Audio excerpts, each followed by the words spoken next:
ایک شخص حضور کے گھر میں مہمان آیا رات کے وقت میں، وہ کہنے لگا میں نے آپ کے گھر میں ہی قیام کرنا ہے۔ فرمایا ٹھیک ہے آ جاؤ۔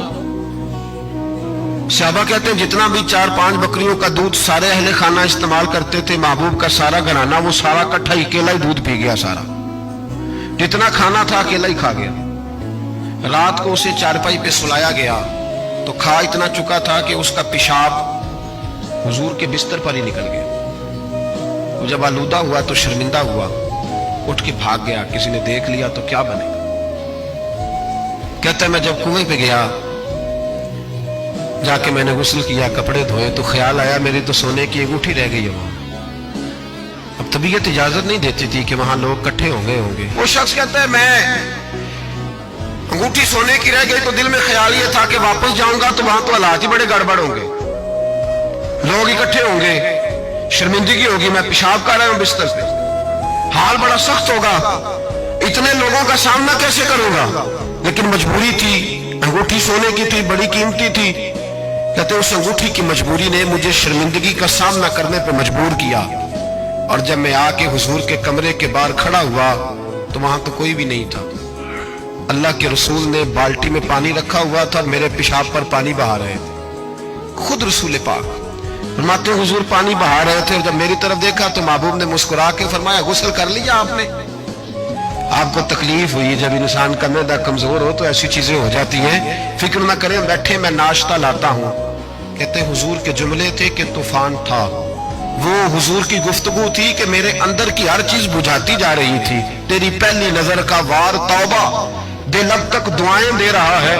فرماتے ہیں وہ جملے تھے کہ سختہ کر گئے، تزکیہ کر گئے، تصفیہ باطن کر گئے۔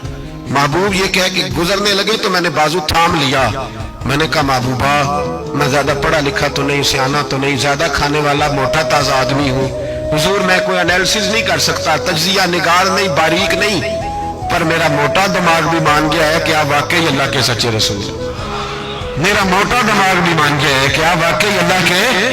وہ گھر گیا اور قبیلے کے ایک بندے کے پاس گیا۔ حضرت انس بن مالک کہتے ہیں جب واپس آیا تو 500 آدمی ساتھ تھا۔ کہنے لگا سونیا میں اکیلا نہیں آیا، ساری برادری سارا قبیلہ لایا ہوں اور سب کو میں نے بتایا ہے کہ دنیا میں جسے میں دیکھ کے آیا ہوں ایسا تم نے کبھی نہیں دیکھا ہوگا، جس کی میں زیارت کر کے آیا ہوں ایسا نہیں تم نے دیکھا ہوگا۔ تو محبوبہ ہم سارے آئے ہیں، پڑھائے کلمہ، ہم بھی آپ کے غلام بننا چاہتے ہیں۔ ہم شرمندہ کر کے بڑے راضی ہوتے ہیں، بڑے راضی، لوگ معافیاں مانگ رہے ہیں، منتیں کر رہے ہیں جناب غلطی ہو گئی تو ہوئی کیوں، میں تو ایسا ہوں، میں نے تو کبھی نہیں کی، میری مثال دیکھ لو، میں تو لوگ فوراً دلائل دیں گے۔ او بھائی کسی کو شرمندہ کر کے تجھے کیا ملے گا؟ کسی شخص کو تھوڑی دیر کے لیے جھکا کے تیرے نفس کی کون سی تسکین ہے جو حاصل ہوتی، تیرے وجود کے اندر کون سی؟ اور ناراض نہ ہونا، یہ ہر طبقے کا معاملہ ہے، جتنا کوئی اس کے نیچے ایک آدمی ہے یا 2 آدمی ہے، وہ روب ڈال کے خوش ہوتا ہے، وہ اس کو پریشان کر کے نیچا دکھا کے راضی ہوتا ہے۔